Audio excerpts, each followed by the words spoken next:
9/11 was an unusual case in that it, of course, was a non-nuclear incident, and yet it, like Fukushima and Chernobyl and Iraq, did have an effect on the agency, and the thinking was that this could have been a nuclear incident. Had the terrorists been able to acquire radioactive material, had they been able to construct a small nuclear weapon, they might have chosen those methods instead of flying aircraft into the Twin Towers.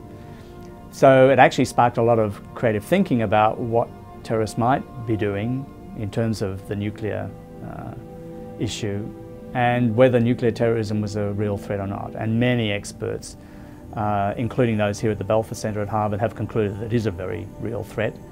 So there was pressure on the agency to do something about this nuclear security threat. And the idea here is to prevent unauthorized access to nuclear materials that may be in production plants or reactors or in transport, in transit, to prevent them either making a crude nuclear device or a radiological weapon or a radioactive dispersal device, an RDD, which would simply spread radioactivity around a city for the purpose of terror. And the agency has a role in this because, again, it can put forward recommendations to states on strengthening their security, their nuclear security. It can assist them. It can conduct peer reviews, again, as in the case of safety. It can help states with a comprehensive plan for their nuclear security. Some states don't have any nuclear security plan at all, particularly the smaller developing countries. They've never seen a need for this.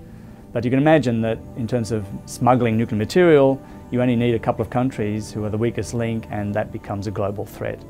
So the push really was for the agency to help states, member states, with their nuclear security and thus tighten nuclear security globally. So that's been the push.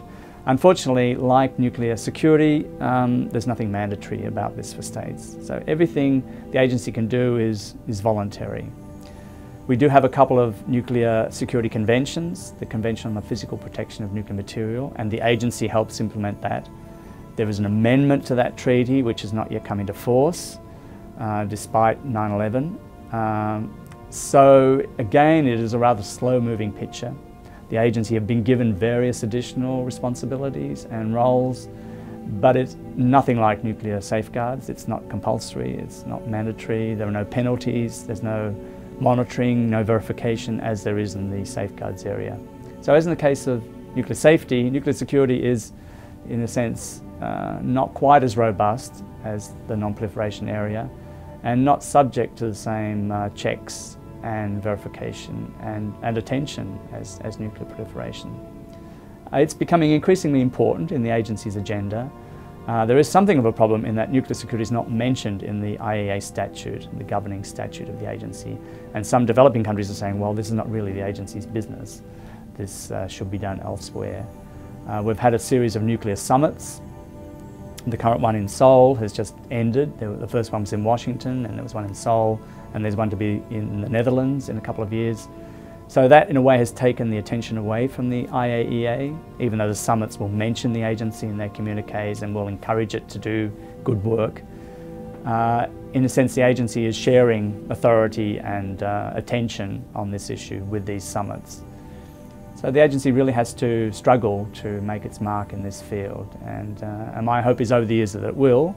It's getting more money to do this, it's more attention.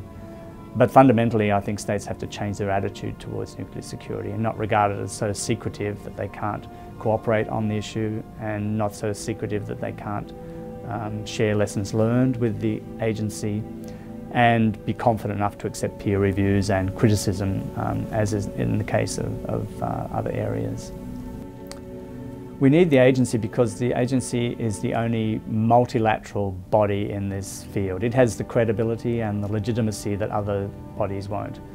The nuclear summits, for instance, even though they bring together heads of state in many cases and senior officials, it's not a UN organisation, it's not multilateral in the true sense, it's a hand-picked group of countries that have come together, usually hand-picked by the United States. They've been invited by the US or the host. It is not truly multilateral. And for many states, many developing countries, they will look to a UN-type body a truly multilateral one, to give them advice and assistance. Otherwise, they feel like it's always the rich, developed countries telling them what to do.